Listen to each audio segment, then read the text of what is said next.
بليوباردز. ادي ضربة حرة اتلعبت خطيرة جدا وجول مرتضى ولا ايه؟ تسلل. لا والله حسبها جول.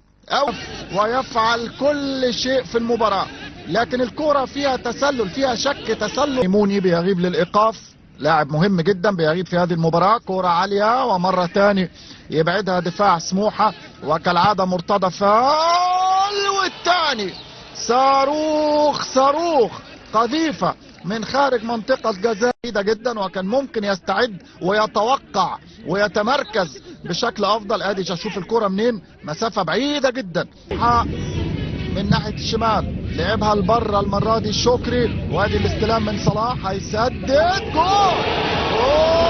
جول اخيرا يرجع سموحة للمباراة وفي توقيت رائع. لسه الاقل في انتزاع نقطة التعادل لكي تتساوى الرؤوس في هذه لا، اتأجل التبديل لبعد الضربة الركنية. شكري عالية ورأسية تاني لسه خطيرة. جول هيرمان كوا. هي الركنيات تاني بركنية في دول 32 امام نيمبا.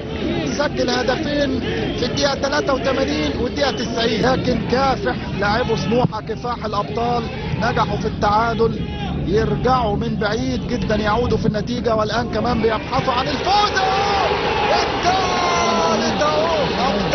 ابطال ويقاتلوا كرويا ويرجعوا في النتيجة ويسجلوا الثالث.